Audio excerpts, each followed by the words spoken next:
তোমাদের প্রত্যেককে এই চ্যানেলে স্বাগত। দেখো, তাহলে আমরা আগের দিন কি করেছিলাম না বিক্রিয়ার ক্রম নির্ণয় করেছিলাম।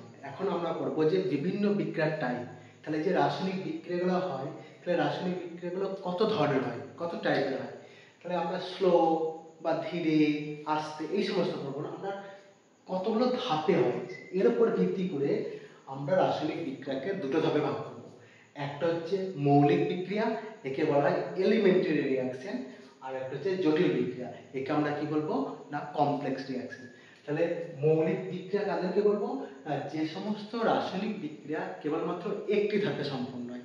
তাহলে তো আমরা আগেই বলে দিয়েছি যে কোনো একটা রাসায়নিক বিক্রিয়া দেখে বা ওদের চেহারা দেখে আমি সহজেই বলতে পারবো না যে এটা কটি ধাপে সম্পন্ন হয়, যদি না বলে দেয় যে এটা এক ধাপেই সম্পন্ন হচ্ছে বা দুটো ধাপেই সম্পন্ন হচ্ছে, তাহলে হিসাবের মতো ধরে নেবো যে এগুলোকে আমরা ভাগ করবো, মানে শ্রেণীভাগ করে নেবো যে এইগুলো একটা ধাপেই হয়, পরীক্ষা নিরীক্ষা করে তারপরে আমরা সেভাবে লিখবো যে যে সমস্ত রাসায়নিক বিক্রিয়া একটি ধাপে সম্পন্ন হয় তাদেরকে বলবো মৌলিক বিক্রিয়া। তাহলে মৌলিক বিক্রিয়া কি না একটি ধাপে সম্পন্ন হয়।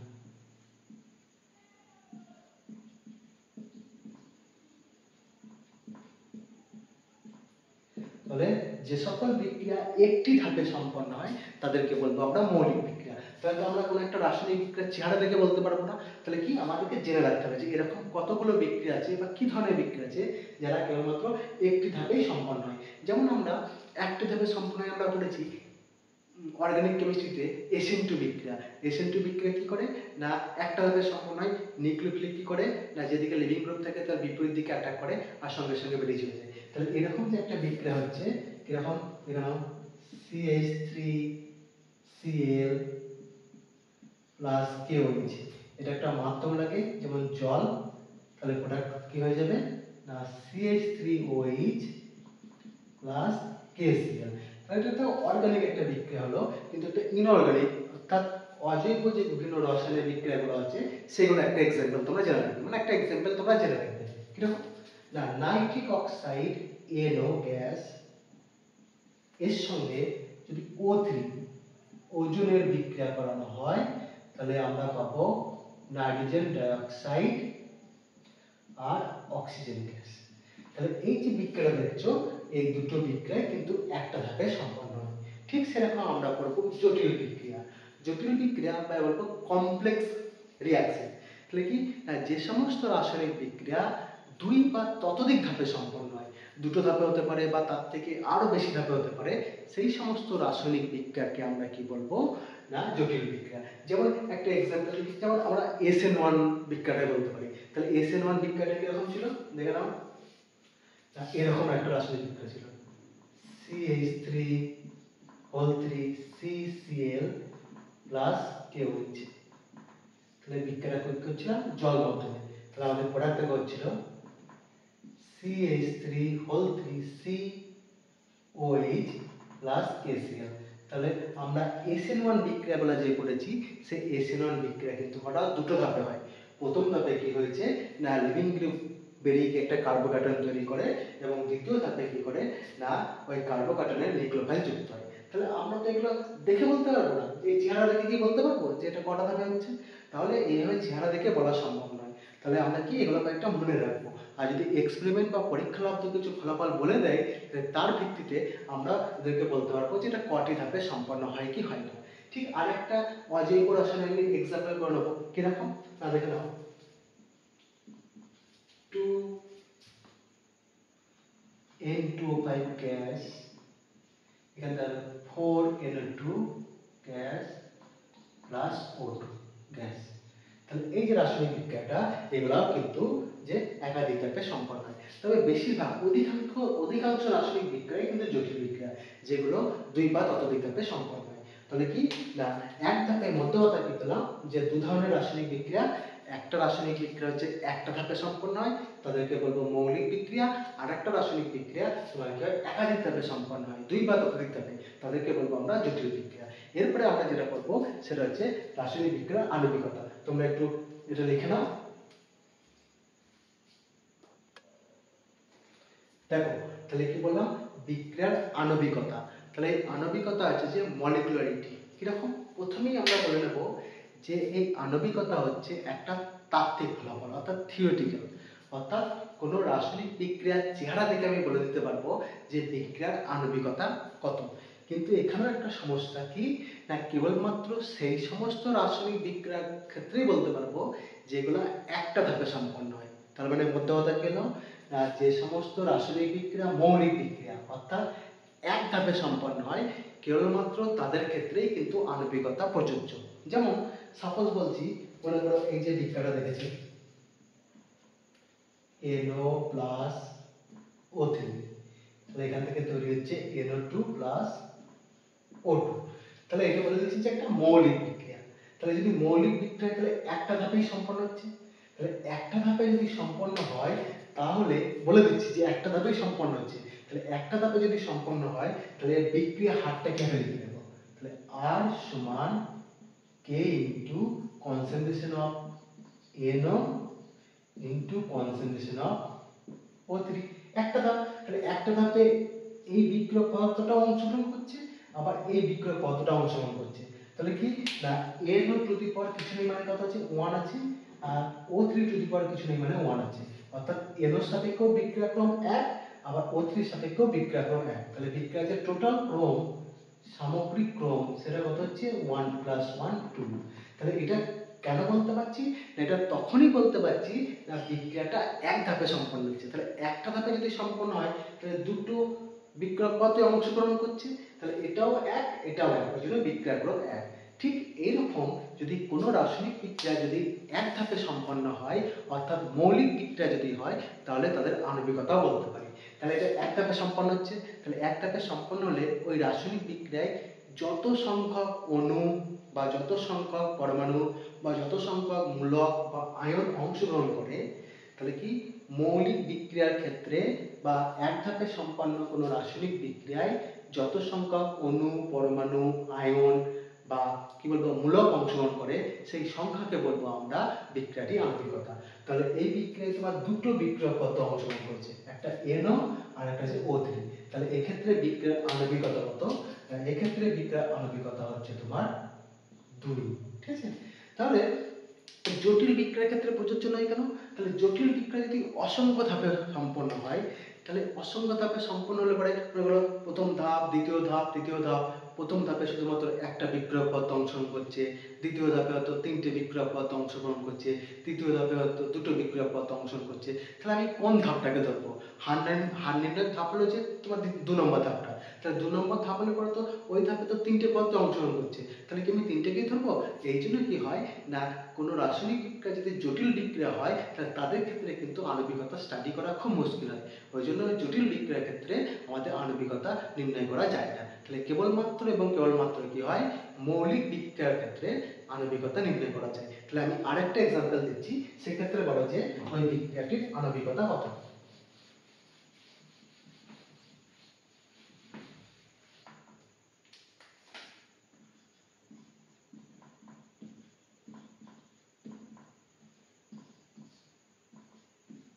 তাহলে এটা একটা রাসায়নিক বিক্রিয়া যেখানে A B C এই তিনটে হচ্ছে বিক্রিয়ক পদার্থ, A আছে A মোল, B আছে B মোল, C আছে C মোল। এখান থেকে এই প্রোডাক্ট P তৈরি করেছে। এবং আরেকটা কথা বলে দেবো না, এটা হচ্ছে তোমার কি না মৌলিক বিক্রিয়া বা এলিমেন্টারি রিঅ্যাকশন, অর্থাৎ এটা এক ধাপে সম্পন্ন হয়। তাহলে যদি এক ধাপে সম্পন্ন হয় তাহলে এই বিক্রিয়ায় কতগুলো বিক্রিয়ক পদার্থ অংশগ্রহণ করছে দেখে নাও। তাহলে এই বিক্রিয়ায় A আছে A মোল,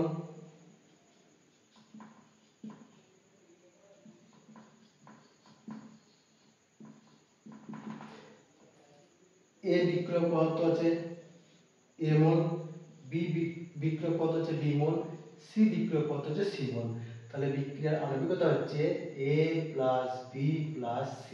এটা তখনই বলতে পারবো যদি এটা কি হয় এলিমেন্টারি রিঅ্যাকশন হয়, অর্থাৎ এটা কি হয় না মৌলিক বিক্রিয়া হয়। তাহলে এরকম আণবিকতা, একটা আণবিকতা, দুটো আণবিকতা, তিনটা আণবিকতা, এরকম অনেকগুলো আণবিকতা সম্পন্ন রাসায়নিক বিক্রিয়া হয়। তাহলে প্রত্যেকটা একটা করে এক্সাম্পল নিয়ে তোমরা দেখে, এক্সাম্পল দিচ্ছি তোমরা একটু দেখে। তাহলে দেখো, তাহলে আমরা কি বললাম আণবিকতা কি হয় না, আণবিকতা মৌলিক বিক্রিয়ার ক্ষেত্রে প্রযোজ্য। তাহলে যদি একটা বিক্রিয়ক পদার্থ অংশগ্রহণ করে একটা অণু থাকে তাহলে আণবিকতা 1। যদি কোনো রাসায়নিক বিক্রিয়ায় মানে মৌলিক বিক্রিয়ায় মানে এক ধাপে সম্পন্ন এরকম বিক্রিয়া যদি দুটো বিক্রিয়ক পদার্থ থাকে আণবিকতা 2। যদি তিনটে বিক্রিয়ক পদার্থ থাকে আণবিকতা 4। যদি চারটে বিক্রিয়ক পদার্থ থাকে তাহলে আণবিকতা 4। ঠিক সেরকম আমি তিনটে এরকম এক্সাম্পল দিচ্ছি যে এক আণবিক বিক্রিয়া বা ইউনিমলিকুলার রিঅ্যাকশন, দ্বি আণবিক বিক্রিয়া অর্থাৎ বাইমলিকুলার রিঅ্যাকশন, ত্রিআণবিক বিক্রিয়া বা ট্রাইমলিকুলার রিঅ্যাকশন। তাহলে এক আণবিক বিক্রিয়া যখনই বলবো আণবিক বিক্রিয়া তখন জানবো সব একটা ধাপ। তাহলে সব কিন্তু এলিমেন্টারি রিঅ্যাকশন। তাহলে কি সব হচ্ছে এলিমেন্টারি রিঅ্যাকশন, সব এলিমেন্টারি রিঅ্যাকশন, এলিমেন্টারি রিঅ্যাকশন। তাহলে এই যে বিক্রিয়াটা দেখো কেবলমাত্র একটা, কিছু নেই মানে কি একটাই বিক্রিয়ক পদার্থ অংশগ্রহণ করছে, এই জন্য এর আণবিকতা কত না 1। এই বিক্রিয়ায় যে দুটো, একটা আছে NO আর একটা আছে O3।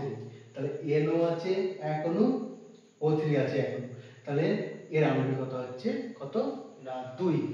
তাহলে প্রথমটায় একটা ছিল বলে আণবিকতা 1।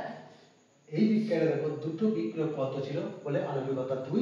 আর এই বিক্রিয়ায় দেখো H2 একটা আর এখানে আয়োডিন দুটো, তাই টোটাল 1 + 2 তাহলে কত হচ্ছে এখানে 3টে।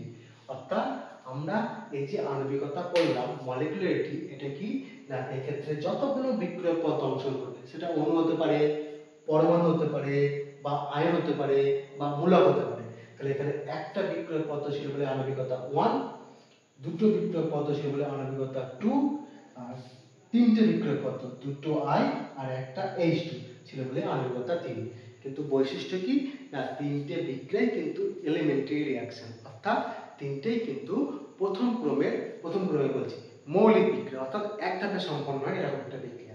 তাহলে আজকের এই ক্লাসে আমরা কি বলে শেষ করব না ক্রম আর আণবিকতার মধ্যে একটু পার্থক্য বলবো। একটু দেখে নাও তোমরা। দেখো আজকে তোমাদের শেষ ক্লাস মানে শেষ অংশটা কি করাবো না বিক্রিয়ার ক্রম আর বিক্রিয়ার আণবিকতার মধ্যে পার্থক্য কিরকম, বেসিক যে ডিফারেন্সটা বলবো। তাহলে বিক্রিয়ার ক্রম অবশ্যই তোমার পরীক্ষালব্ধ। তাহলে কোনো একটা রাসায়নিক বিক্রিয়ার যে ক্রম সেটাই কিন্তু সে বিক্রিয়ার চেহারা দেখে বলতে পারবো না। আমি এখানে একটা উদাহরণ হিসেবে আমি একটা বিক্রিয়া নিয়েছি। তাহলে কি হচ্ছে A থেকে P পাচ্ছি। তাহলে A থেকে যদি P পাই, A বিক্রিয়ক পদার্থ, তাহলে A কত মোল আছে A মোল। তাহলে এখানে যদি বিক্রিয়া হারটা লিখতাম R সমান K into concentration of A two the power A, তাহলে বিক্রিয়ার ক্রম কত হয়ে যাচ্ছে A। কিন্তু কখনোই যে এটা হবে বলতে পারি না, আমি বলতে পারি এটা আলফা হচ্ছে। তাহলে এটা তো পরীক্ষা নিরীক্ষা করে পাওয়া গেছে, তো ওই জন্য কি বলতে পারি না বিক্রিয়ার ক্রম কিন্তু সবসময় পরীক্ষালব্ধ, অর্থাৎ আমাদের পরীক্ষালব্ধ ফলাফলের মাধ্যমে কিন্তু পাবো। কিন্তু আমাদের আণবিকতা কি না তাত্ত্বিক ফলাফল, কিন্তু কেবলমাত্র কি সেই সমস্ত বিক্রিয়া যে মৌলিক বিক্রিয়ার ক্ষেত্রে প্রযোজ্য। তাহলে এটা যদি মৌলিক বিক্রিয়া হয় কিরকম, এটা যদি মৌলিক বিক্রিয়া হয় তাহলে দেখো এখানে A কি না বিক্রিয়ক পদার্থ, তাহলে এখানে কটা আছে এটা আছে, তাহলে দেখি আমি বলে দিচ্ছি, অর্থাৎ এটা তাত্ত্বিক ফলাফল। তাহলে ক্রম হচ্ছে পরীক্ষালব্ধ ফলাফল, কিন্তু আণবিকতা হচ্ছে তাত্ত্বিক ফলাফল, অর্থাৎ কোনো একটা এক ধাপে সম্পন্ন কোনো রাসায়নিক বিক্রিয়ার চেহারা দেখেই বলে দিতে পারবো যে বিক্রিয়ার আণবিকতা কত।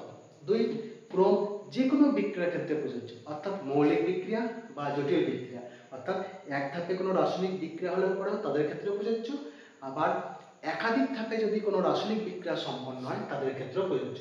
কিন্তু কি বলে দিচ্ছি যে আণবিকতা কেবলমাত্র এবং কেবলমাত্র মৌলিক বিক্রিয়ার ক্ষেত্রে প্রযোজ্য, অর্থাৎ যে সমস্ত রাসায়নিক বিক্রিয়া কেবলমাত্র একটি ধাপে সম্পন্ন হয় তাদের ক্ষেত্রে প্রযোজ্য।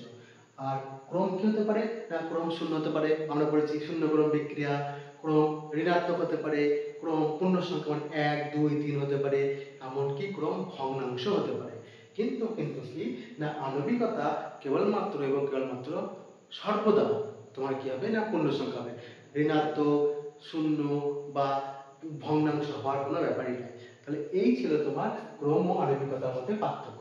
আর একটা এরকম কোশ্চেন দেয়, বলা হয় যে শূন্য ক্রম বিক্রিয়ার ক্ষেত্রে কি আণবিকতা শূন্য হয় কিরকম, শূন্য ক্রম বিক্রিয়ার ক্ষেত্রে, তাহলে শূন্য ক্রম বিক্রিয়া বলছি, শূন্য ক্রম বিক্রিয়া। তাহলে আমরা শূন্য ক্রম বিক্রিয়ার একটা উদাহরণ পড়েছিলাম কিরকম না CH4 মিথেন গ্যাস আর ক্লোরিন গ্যাসের বিক্রিয়ায় সূর্যালোকের উপস্থিতি হচ্ছে কি সানলাইট, পাচ্ছি আমরা CH3Cl আর পাচ্ছি HCl। তাহলে এখানে বিক্রিয়ার ক্রমটা হচ্ছে শূন্য। তাহলে যদি আমি বিক্রিয়ার বলে দিয়েছি যে আগে থেকে, তাহলে বিক্রিয়ার ক্রম যদি শূন্য হয় তাহলে আমি বিক্রিয়ার হারটা লিখে দেবো, R সমান K into concentration of CH4 to the power 0 into concentration of Cl2 to the power 0। অর্থাৎ এই যে বিক্রিয়া হার অর্থাৎ পরীক্ষালব্ধ ফলাফলটা মিথেনের গাঢ়ত্বের উপরও নির্ভর করছে না, আবার ক্লোরিনের গাঢ়ত্বের উপর নির্ভর করছে না। তাহলে কি বিক্রিয়ার হারটা R সমান কি হচ্ছে, K হয়ে যাচ্ছে। তাহলে এই ধরনের বিক্রিয়া অর্থাৎ যে সমস্ত রাসায়নিক বিক্রিয়ায় বিক্রিয়া হার বিক্রিয়কের গাঢ়ত্বের উপর নির্ভর করে না তাদের বলছি আমরা শূন্যক্রম বিক্রিয়া। এখন দেখো এই যে শূন্যক্রম বিক্রিয়া অর্থাৎ এদের হার নির্ণয়ের ধাপে অর্থাৎ যে ধাপটা সব থেকে ধীর গতিতে হয়, যে ধাপটা সক্রিয়করণ শক্তির মানটা খুব বেশি, সেখানে যদি দুটো বিক্রিয়ক পদ্ধতি আছে কার উপর যদি নির্ভর না করে বা কোনো বিক্রিয়কের উপর নির্ভর না করে তাহলে শূন্যক্রম বিক্রিয়া। কিন্তু অ্যাকচুয়ালি কি হচ্ছে, এটা যদি দুটো বিক্রিয়ক পদ্ধতি অংশগ্রহণ করছে অর্থাৎ শূন্যক্রম বিক্রিয়াতে তো বিক্রিয়ক পদ্ধতি অংশগ্রহণ করে, যদি বিক্রিয়ক পদার্থ অংশগ্রহণ নাই করে তাহলে বিক্রিয়াটা স্টার্টই হবে না। সাপোজ ধরলাম A থেকে B একটা বিক্রিয়ক পদার্থ হচ্ছে, তাহলে এটা যদি শূন্যক্রম বিক্রিয়া হয় তাহলে এখানে বিক্রিয়া হারটা A এর গাঢ়ত্বের উপর নির্ভর করে না। মনে করো এটা যদি শূন্যক্রম বলে দিই তাহলে কি লিখবো, R সমান K into concentration of K to the power 0। অর্থাৎ এই যে A বিক্রিয়ক পদার্থ তার গাঢ়ত্বের উপর নির্ভরই করছে না। তাহলে যদি নির্ভর না করে তাহলে আমি বলতে পারবো যে না থাক আমি বিক্রিয়ক পদার্থ নিলাম না, বিক্রিয়ক পদার্থ নিলাম না, বিক্রিয়ক পদার্থ কি শূন্য, তাহলে কি আমি এরকম প্রোডাক্ট পাবো? তাহলে এরকম কখনোই সম্ভব নয়। বিক্রিয়া শূন্যক্রম, প্রথম ক্রম, দ্বিতীয় ক্রম, ভগ্নাংশ ক্রম যা খুশি হতে পারে, ঠিক আছে, কিন্তু সেক্ষেত্রে যে আণবিকতা শূন্য হবে একদম নয়। আণবিকতা শূন্য মানে হচ্ছে যে সেই বিক্রিয়ায় কোনো রকম বিক্রিয়ক পদার্থ অংশগ্রহণ করে না। কিন্তু দেখো এই বিক্রিয়াটা কি ছিল, বিক্রিয়ক পদার্থ কি আছে A, সেটা কি আছে A মল আছে, তার কিছু না কিছু তো অংশগ্রহণ করেছে, হয়তো এর উপর নির্ভর করছে না ঠিক কথা, কিন্তু দেখো এই বিক্রিয়াটা এখানে মিথেনও আছে ক্লোরিন আছে, দুটো বিক্রিয়ক পদার্থ আছে, তাহলে আণবিকতা কত 2। সে এর উপর নির্ভর করছে না, হারটা ঠিক আছে, কিন্তু তাহলেও এরকম কোনো বিক্রিয়া সম্ভব নয় যে বিক্রিয়ার ক্রম শূন্য হলেও তার আণবিকতা কিন্তু কখনোই শূন্য হতে পারে না। অর্থাৎ বিক্রিয়ার ক্রম যে শূন্যক্রম বিক্রিয়া হলেও আণবিকতা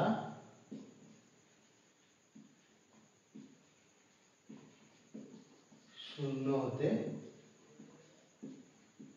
পারে না। খুব ইম্পর্টেন্ট, এই কোশ্চেনটা খুব আসে, তোমরা একটু ভালো করে দেখো। তাহলে আণবিকতা কিন্তু কখনোই কিন্তু শূন্য হতে পারে না। বিক্রিয়াক্রম যা খুশি হতে পারে, শূন্য, ভগ্নাংশ যাই হোক হতে পারে, কিন্তু আণবিকতা কখনোই শূন্য হয় না। তাহলে তোমাদের আজকে এই পর্যন্ত থাকলো, আর মাত্র একটা ক্লাস নিলে পরেই তোমাদের শেষ হয়ে যাবে আরএনএস সমীকরণ, অর্থাৎ কোনো রাসায়নিক বিক্রিয়া হার কিরকম উষ্ণতার উপর নির্ভরশীল করে, আরএনএস সমীকরণ, সেখান থেকে সক্রিয়করণ শক্তি, এগুলো পড়বো। পরের ক্লাসে আবার দেখা হচ্ছে, তোমরা সবাই ভালো থেকো। তাহলে আজকে বাই।